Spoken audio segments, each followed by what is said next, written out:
नमस्कार। सितंबर में बच्चों के एग्ज़ाम आने वाले हैं।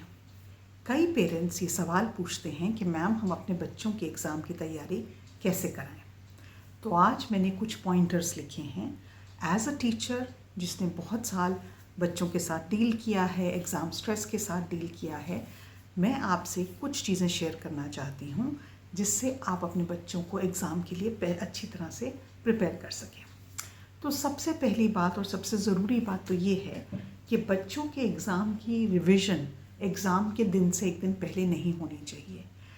हमें एज अ पेरेंट स्कूल का कैलेंडर मिलता है जिसमें ये दिखाया जाता है right from the beginning of the school, चाहे स्कूल का सेशन अप्रैल में शुरू हुआ हो या जुलाई में शुरू हुआ हो, कि एग्ज़ाम्स कब कब होते हैं। बच्चों को ये समझाना बहुत ज़रूरी है कि उनको अपने एग्ज़ाम की प्रिपरेशन जो करनी है वो एग्ज़ाम से एक महीने पहले शुरू कर देनी चाहिए। ये एक नॉन नेगोशिएबल होना चाहिए। मतलब कि बच्चों को इसमें कोई आर्ग्यूमेंट की बात नहीं है कि ओ मेरे को एग्ज़ाम नहीं पढ़ने, मेरे को नहीं एग्ज़ाम की तैयारी करनी, मेरा ऑलरेडी इतना होमवर्क है। नो, बच्चों का एक काम है, वो है पढ़ाई करना। उसकी बाउंड्री सेट करना एक पेरेंट के लिए बहुत ज़रूरी है।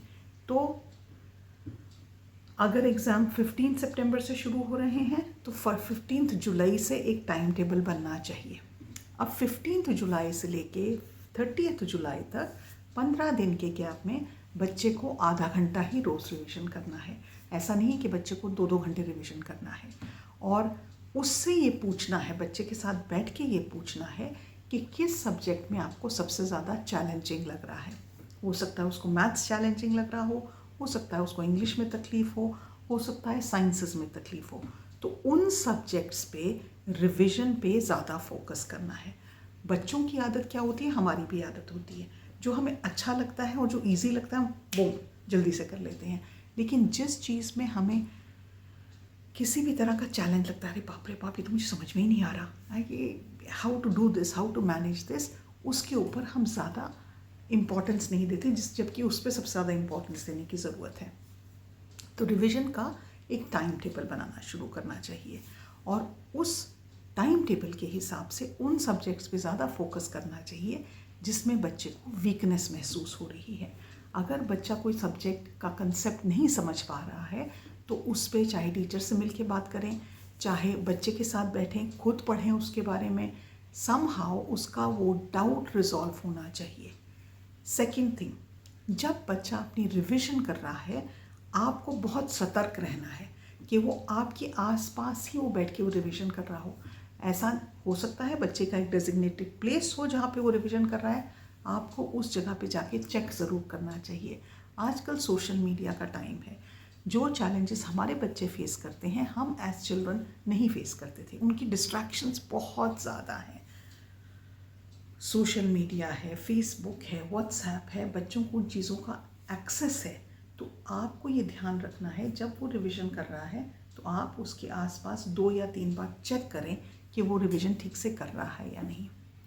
तीसरी बात, रिवीजन जब करते हैं बच्चे तो उनको बोलें वो जो भी रिवीजन कर रहे हैं उसको पहली बार पढ़ें, दूसरी बार लिख के रिवाइज करें।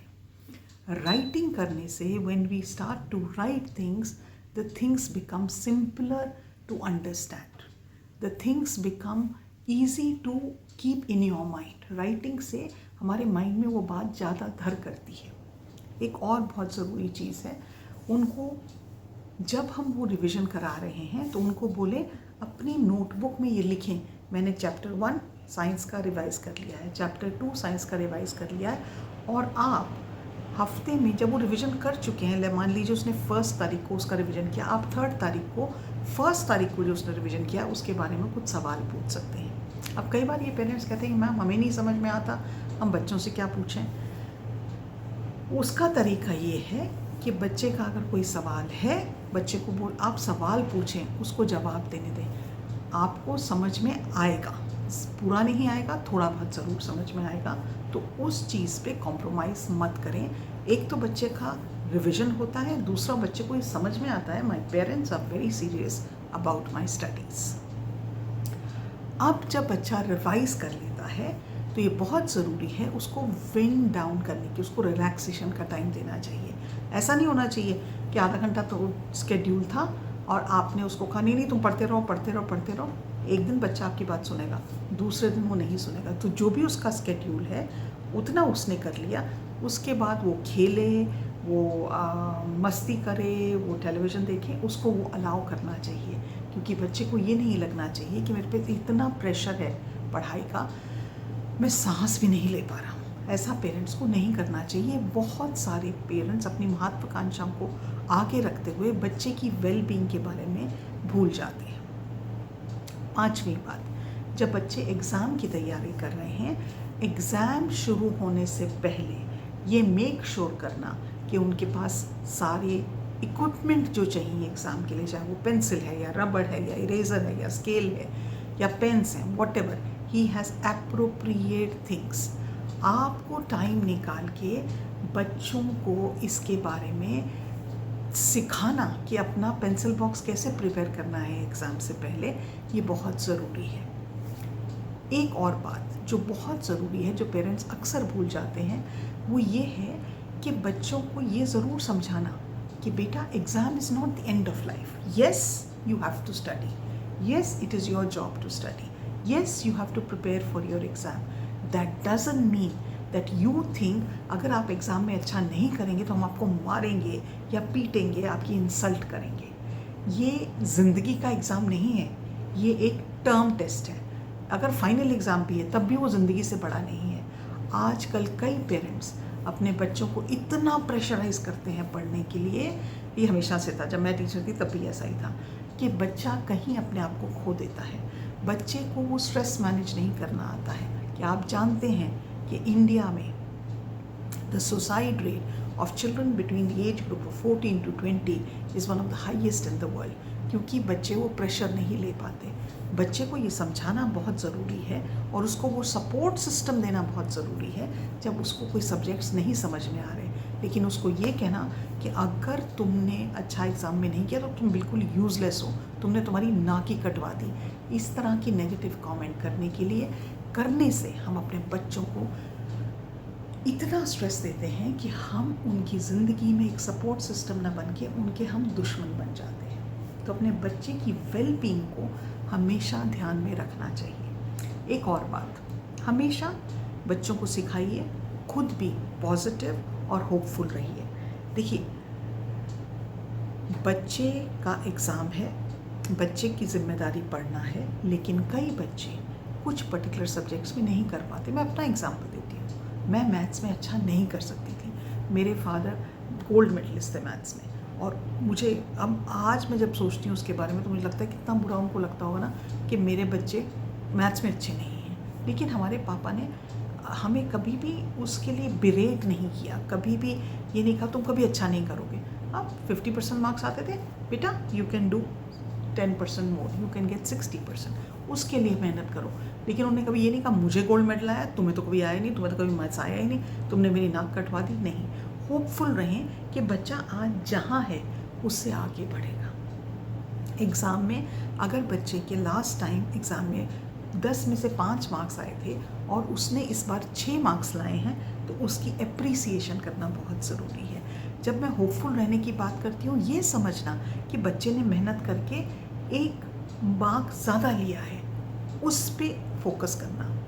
एक और बहुत ज़रूरी बात, बच्चों को आपस में कंपेयर मत करें। अगर आपके 2 बच्चे हैं, एक बच्चा इंग्लिश में बहुत अच्छा है, दूसरा बच्चा इंग्लिश में स्ट्रगल कर रहा है, तो ये बच्चे को कहना देखो तुम्हारा जो भाई है या तुम्हारी जो बहन है वो इंग्लिश में इतनी अच्छी है, तुम्हारे तो मार्क तुम तो मुश्किल से पास होते हो। ये करने से आपको क्या लगता है कि आपका बच्चा इनकरेज्ड फील करता है? बिल्कुल नहीं। As a psychologist, as a counsellor, I can tell you, आप अपने बच्चे का जो मनोबल है उसको बिल्कुल गिरा देते हैं। बच्चे को अंदर एक हीन भावना आ जाती है कि मैं तो कुछ कर ही नहीं सकता, मेरा भाई और मेरी जो बहन है वो सो, मेरे पेरेंट्स उनसे बहुत खुश रहते हैं, जब मेरी बारी आती है वो तो मेरे से दुखी रहते हैं सारा टाइम। तो आपको अपने 2 बच्चों के बीच में कंपेयर नहीं करना। आपके रिश्तेदारों के बच्चों से या आपके फ्रेंड्स के बच्चों से बच्चों को कंपेयर नहीं करना। आपके बच्चे कंपैरिजन सुन के बेटर नहीं होंगे, आपके बच्चे कंपैरिजन सुन के वर्स्ट हो जाएंगे। एक और चीज़, जब बच्चों के एग्ज़ाम होते हैं उस वक़्त उनके न्यूट्रिशन का, उनके खान पीन का ध्यान ज़्यादा रखना चाहिए। कोशिश करें जब उनके एग्ज़ाम हो रहे हैं उनके लिए कोई उनकी फेवरेट चीज़ बनाएं। उनको ये पता होना चाहिए कि बेटा आपके एग्ज़ाम चल रहे हैं, आज मम्मा ने आपके लिए स्पेशल चीज़ बनाई है।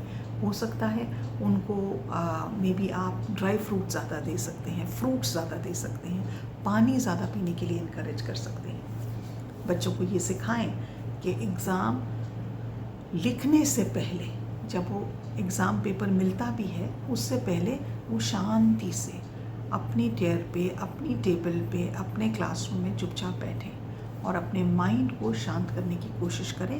नर्वस मत हो। जब उनके सामने एग्ज़ाम का पेपर आता है तो उनको बहुत एजिटेशन नहीं होना चाहिए।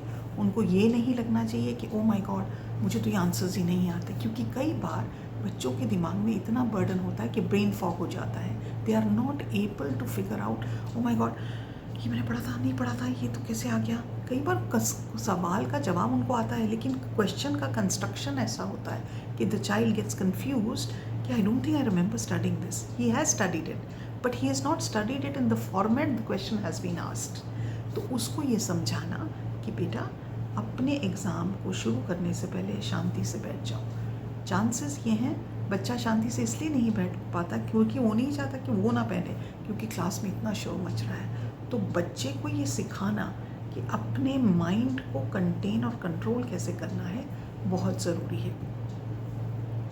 Last but not the least, जब बच्चों के एग्ज़ाम ख़त्म हो जाएं उनको कोई ट्रीट ज़रूर दें। चाहे आप उनके लिए उनकी स्पेशल आइसक्रीम बनाएं, चाहे आप उनको एक पिक्चर दिखाने ले जाएं, चाहे मॉल में ले जाएं, चाहे एक पिकनिक पे एज अ फैमिली पिकनिक करें, बट उसको इस बात का एहसास दिलाना आपने मेहनत की है एंड नाउ रिज़ल्ट जो आएगा तब आएगा। उससे पहले हम इसको सेलिब्रेट करते हैं that you worked hard for it. हमें ये कभी नहीं भूलना चाहिए हम भी कभी बच्चे थे। हमें ये नहीं भूलना चाहिए हम भी कुछ सब्जेक्ट्स में स्ट्रगल करते थे। और अगर आप नहीं भी करते थे, कई पेरेंट्स कहेंगे कि हम तो फर्स्ट क्लास फर्स्ट थे, हमें तो कोई स्ट्रगल ही नहीं हुआ। Very good, I am very happy for you, but that is not really the case with your child. May be आपका बच्चा किसी चीज़ में स्ट्रगल करता है, उसको समझना। अगर आप एज अ पेरेंट उसको उसके एग्ज़ाम में सपोर्ट नहीं करेंगे तो और कौन करेगा? पड़ोसी तो आके करेंगे नहीं। At the end of the day ये आपका बच्चा है और आपका बच्चा अच्छा करे ये आपकी ही जिम्मेदारी बन जाती है, बच्चे की तो है ही। तो अपने बच्चों को एग्ज़ाम के टाइम में सपोर्ट करें और उसको एक प्लेजरेबल टाइम बनाएं। चीखना, चिल्लाना, डांटना, मारना, इससे आपका बच्चा एग्ज़ाम में अच्छा नहीं करेगा। इस बात का हमेशा ध्यान रखें। आज के लिए इतना ही। नमस्कार।